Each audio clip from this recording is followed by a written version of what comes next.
Grandson Glockson back again, you know. This story right here, I heard a lot of stories about the young homie from Memphis that passed away. You know, I'm not gonna speak his name. Everybody know what I'm talking about. Some stories that's crazy. Well, this one right here convinces me. And it may convince others, you know. But before I go, please hit that like button, subscribe, and share for the king. You know what I mean? We rebuilding we, you heard? You hear? You know, I sit back and I think about a lot of things that's going on, but within what's going on with our brothers. I'm not even gonna get into it, but I'd rather let you hear it yourself. Grandson Glockson, we rebuilding we. Check this out. Today, man, we gonna address the issue of Young Dolph and the bone that was put on Young Dolph. And when I say the bone that was put on him, man, I'm talking about the streets and why these dudes saying that Young Dolph was a snitch. Young Dolph assassination, okay? And when I tell y'all this, y'all better believe it. Now I'm about to take y'all where no other blogger can take y'all at, okay? Now I'm gonna let this be known what's going on right now. On February 23rd, 2011, Young Dolph was knocked off at an LAX airport, okay? He was knocked off at the LAX airport in California. And I'm telling y'all, we only deal with facts. So I'm gonna put it up so y'all can see it.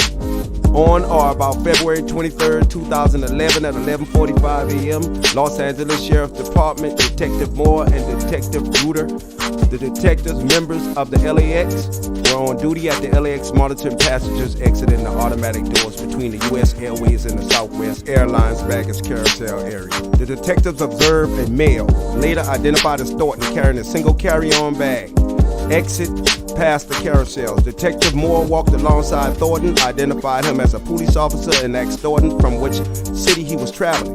Thornton appeared nervous and with his hands visibly shaking. Thornton paused and answered Memphis. Memphis is known consumer location for narcotics, and Los Angeles is a known source city where narcotics can be purchased. Detective Moore asked Thornton whether Thornton was in town for business or pleasure. Thornton answered pleasure, and that Thornton was in Los Angeles to see his girlfriend who was supposed to pick Thornton up at the airport. Detective Moore asked to see Thornton's identification. Thornton provided a driver's license with a hole punch covering the expiration year. When asked about the hole punch, Thornton stated that the law enforcement in Memphis punched a hole in his license because Thornton had several outstanding traffic warrants. Detective Moore asked Thornton whether Thornton had ever been arrested, and Thornton replied that he had been arrested for possession of a concealed firearm and cited for possession of marijuana. Detective Moore asked Thornton whether Thornton was traveling with any narcotics or large amounts of currency. Thornton stated that he was traveling with $2,000 or $3,000 but did not know exactly how much. When Detective Moore asked how was it possible that Thornton did not know how much money he was traveling with, Thornton did not offer an explanation and continued to appear nervous. When asked whether there was any additional money or any narcotics in the carry-on bag, Thornton assured detectives that there was not and that nobody had given him anything to bring to Los Angeles. Detective D. Reuter noticed a strong odor of marijuana coming from the carry-on bag. When asked again if there was any currency or narcotics in the carry-on bag, Thornton assured the detective that there was nothing but clothes in the carry-on bag.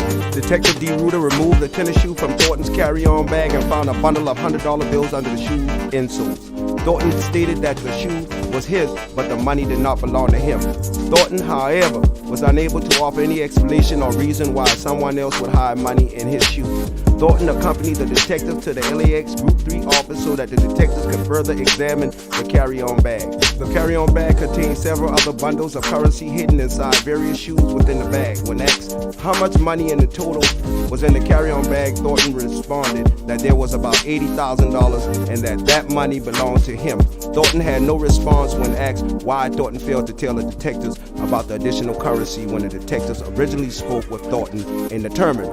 Likewise, Thornton did not have any explanation for why he initially told the detectives that the money Detective D. Reuter found in the insole of Thornton's shoes did not belong to him. When Thornton removed the shoes he was wearing, Detective Moore found 2 additional bundles of money underneath the shoes insole. Thornton also removed approximately $2,000 to $3,000 in U.S. currency from his pants pocket. When asked why Thornton was traveling with such a large amount of money, Thornton replied that he wanted to buy a car. However, Thornton was unable to identify any specific vehicle which Thornton wished to purchase and had not made any appointments with any vehicle sellers. Furthermore, when asked why Thornton would buy a car in California and drive it back to Memphis when gas is near $4 per gallon, Thornton replied, "That's how I do it." Detective Moore then asked how Thornton obtained the $80,000, and Thornton stated that Thornton was a rapper and that the money was the remainder of the funds Thornton had earned from performing as a rapper at 2 clubs earlier in the month. Thornton claimed that the money made $34,000 from performing at Level 2 Club in Memphis on February 13, 2011, and $61,000 from performing at Club Envy on February 20th, 2011. Thornton was carrying 3 cellular phones, 2 iPhones, and 1 Nokia phone. Drug traffickers often carry multiple cellular phones to avoid detection by law enforcement. On the Nokia cell phone, Detective DeRuta found the following string of text messages which had been received on February 21st, 2011. "I'm in town. I can give you these for a better price than what I told you. Okay, I can't wait. Hit me up when you get here. I have 13 OG and 8 others that are very nice. I'm trying to leave town. When will you be here?"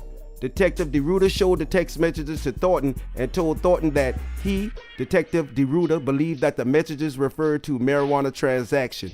Thornton admitted that the messages were about marijuana, but claimed that the numbers referred to grams, not pounds. Thornton also stated that Thornton was in town to buy small quantities of marijuana, but that the majority of the money Thornton was carrying was for a purchase of a car. A trained narcotic detection K9 Chip was brought into the LASD office. Chip searched the office without any money in it and did not alert to anything. The currency found in Thornton's carry-on bag was then hidden in the office, and Chip gave a positive alert upon sniffing it, indicating the money had been in a recent proximity to a controlled substance. The total amount of money found inside Thornton's carry-on bag and on Thornton's person was later counted and determined to be $132,322. A subsequent criminal history check revealed that 2010 Thornton was arrested in Memphis for possession of marijuana, unlawful possession of a weapon, and possession of drug paraphernalia. The Shelby County Sheriff's report revealed that at the time of the arrest, Thornton was sitting in a vehicle with a digital scale in his lap. Thornton was also arrested and convicted for possession of marijuana in 2004. Based on the above, plaintiff alleges that the defendant currency represents or is traceable to proceeds of illegal narcotics trafficking, or was intended to be used in one or more exchanges for a controlled substance or listed chemical in violation of 21 U.S.C. 841. The defendant currency is therefore subject to forfeiture pursuant to 21 U.S.C. 881. Wherefore, the United States prays that the due process issued to enforce the forfeiture of the defendant currency due to notice to be given to all interested parties to appear and to show cause why the forfeiture should not be decreed, that this court decree forfeiture of the defendant currency to the United States of America. Now, this tells it all, okay? Young Dolph was busted at a LAX airport with $132,000 on him. They took his cell phones and everything, and that's how they got the wiretap, okay? They took them phones, and that money was enough for them to go back and get a wiretap on whoever he was buying that marijuana from or going to buy that marijuana from, allegedly, okay? And I'm not gonna say this, but I'm gonna just put it out there for y'all and the people. There was another indictment that came down after this, okay? A couple years after this, maybe 3, maybe 4, another indictment came right behind this. Now, when Dolph got pulled over in LA at the airport, all they could do was take the money. No connection could be confirmed, but approval for surveillance on the biggest supplier was granted. Come to find out, Reggie White Jr., one-time Compton police officer, bodyguard to Suge Knight, was the HNIC, okay? The head nigga in charge. After 4 years of surveillance by the FBI, Wright, the Grape Street Mafia, and the Peter Roll Mafia members were indicted for distribution of narcotics from California to Memphis. Wright did 18 months, as did some others, despite being more involved than the men who were convicted and sentenced to 20 years plus. I think this group convinced themselves that Young Dolph getting caught started the surveillance despite what was said in court about it being an intercepted package sent by Reggie White. Now, y'all put this together for y'all own self, okay? I put it out there so y'all could see what was going on, okay? These dudes were thinking that, you know, Young Dolph gave them up beside what the court documents said. For those who paying attention and who really know the streets and know how this shit work, you know, them guys thought that, you know, possibly that Young Dolph gave them up. But the paperwork don't say that. The paperwork does not say that. The paperwork say they caught him and he stood tall on saying that that money was for the purchase of a car, okay? But they took his phones. You understand? When they took his phones, then that started something.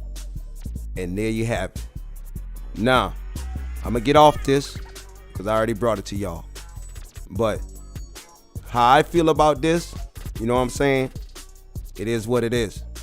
But like I said, this is why the rumor was going around in Tennessee and in the world that Young Dolph was telling. That's why you got all these dudes saying this and saying that. But instead of them go get the paperwork, they run around going off of hearsay. He say, she say. And I told you, Onantv, we bring you what the black and white say. We don't care about what nobody else say. You heard me? And we bring it to the forefront and we bring it to the people, man.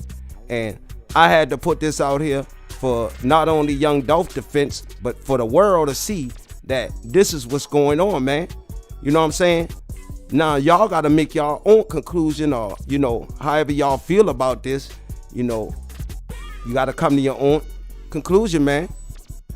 But the black and white does not say that he cooperated with them police.